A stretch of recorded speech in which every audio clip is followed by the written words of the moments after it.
مینا ماتیگی نزیاتیگی لورونو سرا مینا ماتیگی نزیاتیگی لورونو سرا مونږ دا بلال لارویان مستی وانګارونو سرا.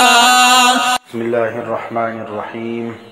فرقه نجریه چې کوم ده دا هم د مسلمانانو د وحدت د تقسیمولو دپاره دا هغه اوله فرقه وه چې انګریز چې کوم دی هغه جوړه کړې وله. د دې فرقې بانی چې کوم دی سر سید احمد خان دغه معاشرتي علوم کې تعلیمي ادارو کې د سر سید احمد خان ډېره فضایي کېږي. خلک یې ډېر تعریفونه کوي، د اسلام دپاره ډېر خدمات کړي دي. او د ده شکل و صورت چې وګورې سر سید احمد خان ده بلکل داسې غټه ږیره ده او سړی چې دا به یو غټ عالم وي ده. او دا رقم زموږ عصري ادارو کې د ده ډېر تعریف کېږي.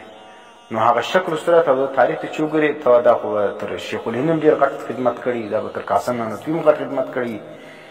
لیکن دغه سر سید احمد خان د دې فرقې نیچریې بانی دي. دا اوس موږ وایو چې دا فرقه نیچریه چې کومه ده څو نقصان دی وله.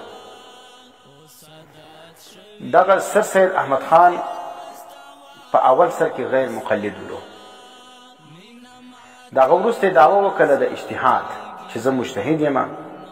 لکه څه لکه موږ څلور امامان هغه د اجتهاد دعوه لري او د حدیثو د قرآن څخه براح راست احکام مستنبط کوي. نو ده هم دا دعوه وکړله چې زه چې شم مجتهد یم. دغه وروسته بیا ولاړې مغربي انګلستان لره، برطانیې لره. هلته چې کوم دی هغه د دهري مذهب چې هغه ته چې ویل کېږي نیچریه مذهب هم ویل کېږي. نیچریت او دهریت دا یو شی دي سره. نو دغه نیچریت او دهریت مذهب د قبول کوي. برته چې بیا هندوستان نه راغلی بیا دلته دعوت د نیچریت شروع کړي او د هغه نظریاتو د ترویج دپاره یو یونیورسټي هم قایم کړه، علیګړ یونیورسټي. مسلمانان په دې وخت کې ډېر کمزور ترین حالت کې ولو، هر یو خپل اسلام بس بچاوي. نو ځکه علما کرام چې کوم مسلمانانو د اسلام د تحفظ دپاره هغه انفرادي مدارس او دا په چاندو باندې چلېدلې او د حکومت سرپرستي نه ورسره. نو دلته چې کوم دی علیګړ یونیورسټي چې کوم دی هغه هم دا قایمه کړله. بظاهر چې کوم دی هغه مقصد دا ولو چې دا به د مسلمانانو د فایدې دپاره وي، لیکن د دې مقصد د اسلام خدمت نه و، د انګریز خدمت ولو. او بل چې کوم دی هغه د دې یونیورسټي کې د سر سید احمد خان د نظریاتو ترویج ولو. نو سر سید احمد خان چې کوم دی هغه د انګریزي تعلیم ترغیب ورکوي او د دې انګریزي تعلیم په ذریعه باندې د انګریز قربت حاصلوي. انګریزي ووایست انګریزانو ته ځان نږدې کړي.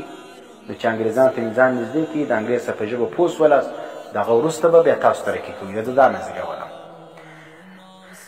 لیکن د دې پس پرده چې شولو چې انګریزي تعلیم دې وکړي، د انګریز سره په ژبه پوه شولې، د انګریز به براح راست غلام سي. تا او دی به چې کوم اډر درکړي براح راست به تا ته اډر درکړي. نو دا چې شولو دا د انګریز تعلیم د ډېر حمایت کوي او د یونیورسټي یې د دا دپاره قایم کړې وه.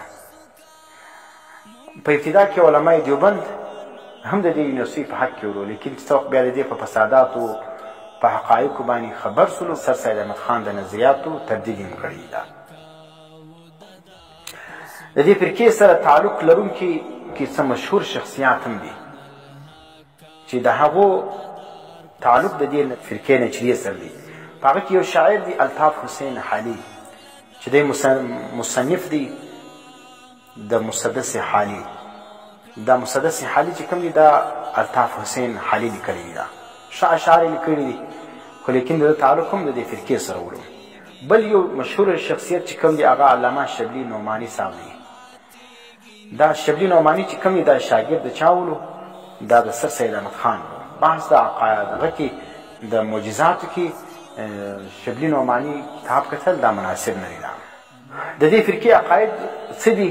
د فرقې نیچریې یا د سر سید احمد خان د دې فرقې نظریات څه دي؟ اوله نظریه دا د انکار د ملایکو کوي چې فرشتې نسته، د فرشتو څه حقیقت نسته. د سر سید احمد خان یو کتاب دی تهذیب الاخلاق د په دې کې دا اکثره عقاید چې کوم دي هغه لیکل سوي دي تاسو یې وګورئ نو په هغه کې دی د فرشتو د حقیقت انکار کوي. او دویمه نظریه دا ده چې دا زمانه چې کوم زموږ خو دا دغه دی چې دا ژوند و زندګي دا دنیا د دې چلوونکی څوک دی؟ الله دی. د ده نظریه دا ده چې دا زمانه چې کوم ده دا زمانه چلوي خدای نه چلوي. د دې وجې باندې دې ته څه ویل کېږي؟ دهریان ویل کېږي. دهریه هغه ته وایي چې دا زمانه چې کوم ده دا کوم حالات چې پر انسان باندې دي دا زمانه یې راولي. زمانه چې کوم ده هغه متصرف ده. حالات چې کوم دي هغه څه به کوي؟ په انسان باندې انقلابات راولي. نو د ښو د بد اختیار د چا سره دی؟ د زمانې سره دی. کله ښه حال در باندې راولي کله بد حال در باندې. الله چې کوم دی هغه د دې نظام چلوونکی نه دی بلکې زمانه ده. درېیمه عقیده د دې فرقې نیچریه ده هغه انکار د عذاب قبر دی. زموږ خو دا عقیده د اهل سنت والجماعت چې ګناهګار وي په قبر کې د هغه دپاره امکان دا دی چې الله عذاب ورکړي. که الله بخښي خپل کار دی که نه بخښي چې اهل د عذاب الله هغه ته عذاب ورکړي. او که چیرې اهل د عذاب نه و بیا چې کوم دي هغه نعمتونه ورکړي. قبر کې په تعلق د روح باندې دا جسد چې کوم دي هغه تېر شي هغه لره حیات بقدر ما یتعلم و یتلذذ حاصل وي. دا عقیده یې دا ده د دې نیچریانو د دې سر سید احمد خان د فرقې ده چې جنت دوزخ او حوري د دې هېڅ حقیقت نشته. دا هسې مازې یو افسانه ده. معنا دا ملایان چې کوم دي یا کتابو چې کوم ذکر کړي خلک په دې خطا وي. هسې مازې بې حقیقت شي. افسانه څه معنا؟ بې حقیقته شي څه حقیقت نه لري. دا او پنځم عقیده د دې نیچریانو دهریانو څه ده؟ د سر سید احمد خان د فرقې ده چې انکار د تقدیر کوي. تقدیر وایي نشته. انسان چې څه عمل کوي دا خپله دی کوي. په دې کې د تقدیر څه عمل دخل نشته. او شپږمه عقیده یې دا ده چې اسمان وجود نه لري. دا شنه رڼا چې کوم ده دا اسمان نه دی دا انتها د نظر ده. نو د اسمان د وجود انکار کوي. هلک قرآن باندې ثابت دی چې اسمانونه شته. وینې سماء الدنیا دی دا رقم و اسمانونه موجود دي. اوومه عقیده یې دا ده یا نظریه دا ده چې اجماع چې کوم ده دا حجت نه ده. بس قرآن و سنت دلیل دی. اجماع چې کوم ده هغه حجت نه ده. اتمه نظریه دا ده چې د حیواناتو تصویر جوړول دا جایز او حلال دی. ذی روح شي تصویر جوړول په اسلام کې دا چې دی دا حرام ده. د ده نظریه دا ده یا د دې فرقې نظریه دا ده چې د ذی روح شي تصویر جوړول چې دی دا حلال او جایز دی. او نمه نظریه دا ده چې د معراج هېڅ حقیقت نشته. نبی اسلام چې اسمانو له ختلی دي او هلته چې کوم د انبیا کرامو سره ملاقاتونه کړي دي. او سمه نظریه دا ده چې ټول انبیا کرام چې راغلي ولو دی و هم د توحید مکمل دغه چې کوم دی هغه نه دی ورکړی. تعلیم نه دی ورکړی. ناقص تعلیم یې ورکړی. توحید ناقص تعلیم چې کوم دی هغه انبیا ورکړي دي. یوه نبي هم مکمل تعلیم توحید نه دی ورکړی. دا څومره خطرناک عقیده ده چې پر انبیاو باندې چې الله 1,24,000 انبیا رااستي د دې ټول په باره کې دا نظریه لري چې دا یوه هم د توحید مکمل تعلیم نه دی ورکړی. او یولسم نظریه دا ده چې ایصال ثواب څه حقیقت نشته. موږ خو دا عقیده د اهل سنت والجماعت چې د مرګه بعد هم مړي لره د ژوندیو د اعمالو ثواب ورسیږي. هغه بیا خپله مسله تفصیلي ده چې کوم اعمال رسیږي. بعضې علما بعض وایي نه رسیږي. خو هغه خو دا رقم نه دی لکه څنګه چې سر سید احمد خان چې یو عمل ثواب هم نه رسیږي. او دولسمه عقیده نظریه دا ده چې امام مهدي انکار کوي. موږ په آخر زمانه کې به امام مهدي راځي. دا به د خلکو د هدایت ذریعه وي او د دجال خلاف به د مسلمانانو سربراه امام مهدي وي. خو دی چې کوم دی هغه د امام مهدي انکار کوي. لسمه نظریه دا ده چې عیسی علیه السلام بغیر پلار نه و پیدا سوی. د عیسی علیه السلام پلار ولو. نو دا څونه خطرناکه نظریه ده چې عیسی علیه السلام دپاره پلار ثابت دي. لسمه نظریه دا د معجزاتو انکار کوي.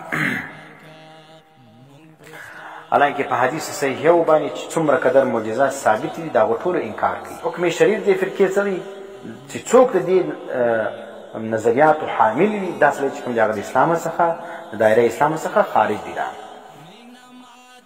ولې چې په حدیث متواترو باندې دا کم نظریات موږ ذکر کړل دا ثابت دي. دا لکه فرشتې سولې جنت سلو دوزخ سلو دا رقم معجزات سولې د عیسی علیه السلام پیدایش بغیر پلار سلو او دا رقم عیسی علیه السلام الله اسمانو ته خېژولی دي. د دې ټولو انکار دا په قرآن او په صحیح احادیثو متواترو باندې ثابت دي. څوک چې دې انکار کوي دا سړی د دار اسلام څخه خارج دي. دا که ته دا تا ایستلی دي، دا ما نه دي ایستلي. شیخ الاسلام حضرت مولانا مفتی محمد تقی العثماني صاحب فتاوی عثماني وګوري، فتاوی عثماني صفحه نمبر 98 جلد نمبر 1 کې وګوري. دا رقم حکیم الامت حضرت مولانا اشرف علی تانوی صاحب رحمت الله علیه امداد الفتاوا جلد نمبر 6 صفحه نمبر 166 کې وګوري. او دا رقم ادیان باطله مفتی نعیم رحمت الله علیه چې کوم دی د سید بنوری معتمی مولو هغه لیکي علماء کا اتفاق ہے کہ یہ شخص ضال اور مضل ہے بلکہ ابلیس لعین کا خلیفہ ہے. و د ټولو علماء په دې اتفاق دی چې سر سید احمد خان دا ضال هم او مضل هم او دا رقم دا د ابلیس لعین چې کوم دی هغه دی خلیفہ دی. اور دا فتنه چې کوم دا یهود او نصاراو سے بڑھ کر ہے. دا فتنه د یهودیانو د نصاراو څخه هم ډیره غټه فتنه ده اور ملحد ہے، زندیق ہے. دا اصل چې کوم دی سر سید احمد خان ملحد هم دی او زندیق هم دی. کوئی دین سے تعلق نہیں رکھتا، دا د اس دین سره تعلق نه ساتي. دا اوس موږ ویلو چې شبلی نعمانی سلو او دا رقم مولانا الطاف حسین سلو دا رقم مشهور شخصیات هم د دې فرقې سره تعلق لري. نو دې باره کې څه حیثیت دی، دې باره کې څه حکم دی؟ نو موږ دا ویلو چې شبلی نعمانی د سر سید احمد خان د شاګرد ولو، د هغه نظریه حامل ولو. نو د هغه په باره کې مفتی کفایت الله رحمت الله علیه چې کوم د هغه یو کتابچه ولیکله. بیا د هغه وروسته د شبلی نعمانی شاګرد سلمان نجوي صاحب، دا مشهوره چهره ده، نو هغه بیا راولاړ شولو د دې دغه یې وکړي، اعتراف یې وکړي چې شبلی نعمانی ټیک دی د سر سید احمد خان شاګرد خو ولو، خو لیکن په عقاید اسلام کې د هغه رقم نظریه حامل نو څه رقم نظریه چې د سر سید احمد خان ولا.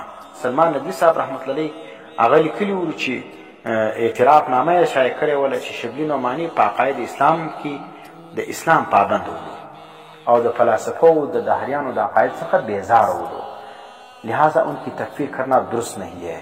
نو د دې وجې د تکفیر کول دا جایز نه دی. کفایت مفتی لیکي چې د شبلی نعمانی صاحب په باره کې احتیاط دا دی چې دغه تکفیر ونه سي. پاتې شول په باب د معجزاتو کې سیرت النبي چې کوم دی هغه مطالعه نه کړل سي، ځکه په هغې کې چې کوم دی هغه دی د فلسفیانو د هغه د عقایدو څخه مرعوب معلومیږي. نوادر النوادر کې حکیم الامت لیکي شبلی نعمانی نے سیرت النبی میں معجزات کے متعلق بحث میں فلاسفت سے زیادہ مرعوب ہو گئے. اور شبلی نعمانی چې کوم دی په سیرت النبی کې چې معجزات متعلق ته کوم بحث کړی دی په دې کې دی د فلاسفو څخه ډېر زیات مرعوبه سوی دي. نو پکار دا دی چې سړی د شبلی نعمانی سیرت النبی ګوري نو په بحث د معجزاتو کې د دې څخه لاس پرېږدي چې هغه رقم بحث چې کوم د اسلام نظریه نه ده لکه څنګه چې ده په سیرت النبی کې ذکر کړې ده. حضرت تھانوی رحمۃ اللہ علیہ کی علامہ مرحوم نے نبی صلی اللہ علیہ وسلم کے سوانح حیات سیرت النبی میں تحریر کی جیسا کہ کسی لیڈر کے حالات کو جمع کیا ہو. تھانوی صاحب رحمۃ اللہ علیہ کی وای په دغه کې چې په سیرت النبی کې شبلی نعمانی چې کوم طرز د نبی اسلام د سوانح حیات ذکر کړی دي دا داسې نه معلومي لکه چې د یو نبي حالات ذکر کړي، بلکې داسې ذکر کړي دي لکه یو عام لیډر حالات چې دی ذکر کړي. نو د انداز بیان چې د شبلی نعمانی دی په سیرت النبی کې د انداز هم د نبی د شان سره مناسب انداز نه دی. نو فکر دا دی چې دغه چې کوم دی د تاریخ دپاره د سیرت د کتل دپاره هغه سیرت المصطفی د ادریس کاندلوي صاحب رحمت الله علیه وکتل سي، ځکه ادریس کاندلوي رحمت الله علیه چې کوم دی هغه د سیرت النبی چې کوم هغه غلط ځایونه دي هغه ګرد په ګوته کړي. او دغه چې کوم دی د دې فرقې نیچري خلاف کتابونه چې کوم دی هغه تاسو کتی سي. یو چې کوم د امداد الفتاوا ده جلد نمبر 6 وګورئ، په دې کې د فرقې نیچري متعلق ښه وضاحت موجود دی. او دویم کتاب چې کوم دی انګریز کې باغی مسلمان، دا د جناب جانباز مرزا صاحب رحمت الله علیه کتاب دی. د انګریز خلاف چې کوم باغی مسلمانانو په هغه کې د دې حالات هم تفصیلا ذکر کړي دي. او دغه چې کوم دی بل کتاب چې کوم تریاک اکبر بزبان صفدر مولانا عبدالرزاق صفدر صاحب دی، دا کتاب چې کوم دی هغه هم پکار دی چې مطالعه کړل سي. نو په دې کتابو کې به د سر سید احمد خان او د فرقې نیچري متعلق تاسو ته تفصیلي حالات او دغه حکم تاسو ته معلوم سي. عبادت ټوپک په ژبه کو ځان خبر کا مونږ پښتانه یو مونږ جوړېږو له جنګونو سره مونږ پښتانه یو مونږ جوړېږو له جنګونو سره مینا ماتېږي نه زیاتېږي له اورونو سره.